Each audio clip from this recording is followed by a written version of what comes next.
नमस्कार. एव्ही book story या चॅनलमध्ये आपणा सर्वांचं स्वागत आहे. आज आपण गुढीपाडव्या विशेष काही कहाण्या पाहूयात.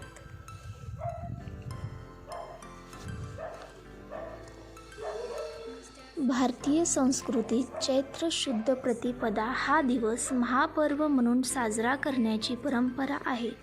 महापर्वाच्या अर्थात नववर्षाच्या या पहिल्या दिवशी नवे संकल्प करून प्रगतीकडे वाटचाल सुरू करण्याचा हा दिवस आपण गुढीपाडवा म्हणून साजरा करतो. या दिवशी विजयाचे प्रतीक म्हणून घराच्या अंगणात गुढी उभारली जाते. ही गुढी का उभारली जाते? गुढीपाडवा चैत्र शुद्ध प्रतिपदेलाच का साजरा करतात?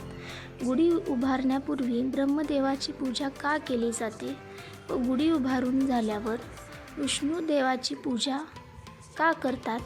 सर्व काही दडले या कथांमध्ये. तेव्हा या पौराणिक कथा सर्वांना माहीत असायलाच हव्यात. महाराष्ट्र टाइम्स.com गुढीपाडवा साजरा करण्यामागे आहेत ह्या अनेक कथा ज्या आपणा सर्वांना माहिती पाहिजेत. शालिवाहन शकास सुरुवात. शालिवाहन ह्या राजाने शालिवाहन शकास सुरुवात केली आणि या शकाची सुरुवात अर्थात आरंभ म्हणजेच गुढीपाडवा होय.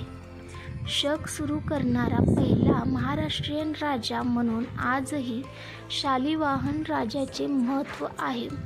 शालिवाहनाने मातीचे सैन्य तयार केले, त्यावर पाणी शिंपडून मातीच्या सैन्यात प्राण भरला.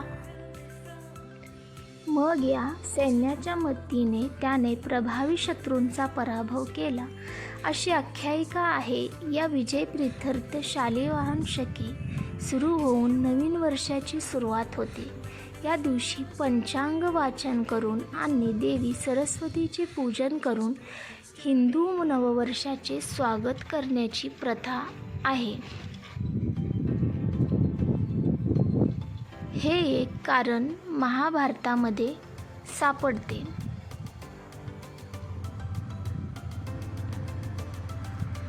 गुढीपाडवा साजरा करण्याचे एक कारण महाभारतामध्ये सुद्धा सापडते. यानुसार महाभारतातील आदी पर्वामध्ये उपरिचर नामक राजाने इंद्रामार्फत त्याला मिळालेले कळकाची काठी इंद्राला नमन म्हणून जमिनीमध्ये रोवली आणि दुसऱ्या दिवशी त्या काठीची पूजा केली. हा दिवस होता नवीन वर्षाचा पहिला दिवस म्हणून गुढीपाडवा साजरा करतात अशी आख्यायिका सुद्धा आहे. ब्रह्मदेवाने केली विश्व निर्मिती. ब्रह्मदेवाने सृष्टी निर्माण केली तो हाच पवित्र दिवस.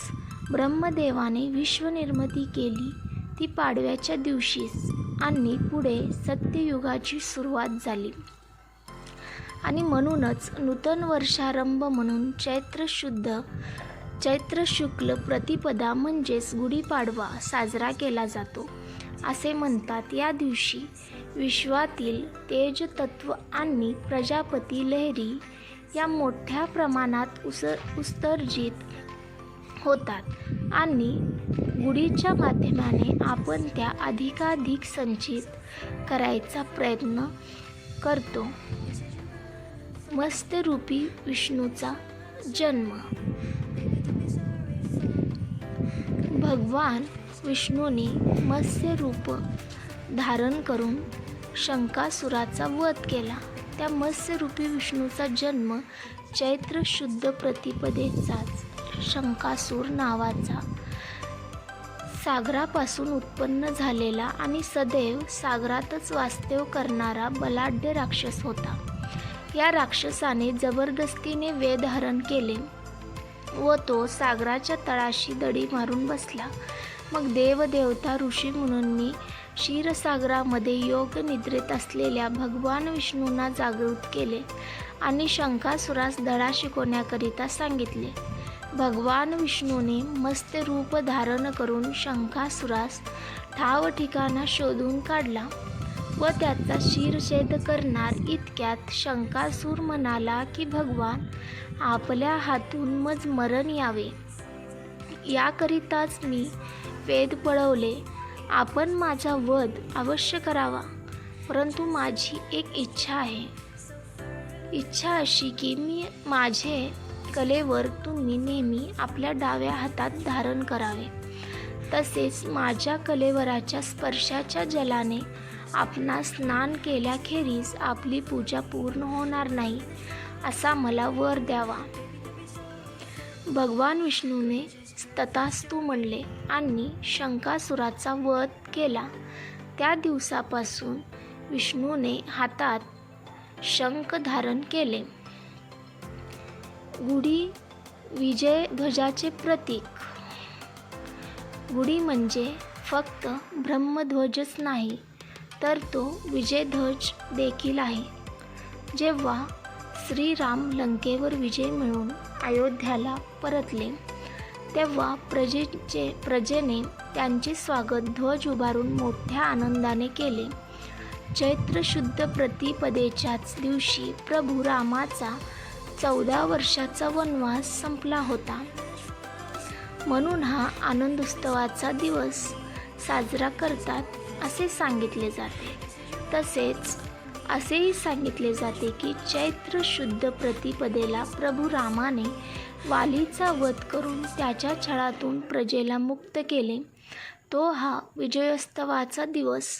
घरातून वालीचा आसुरी शक्तीचा रामाने देवी शक्तीने नाश केला, याचे गुढीही सूचक आहे. अशी ही गुढीपाडव्याची कहाणी आणि पौराणिक माहिती आपणास आवडल्यास please like, share and subscribe. धन्यवाद.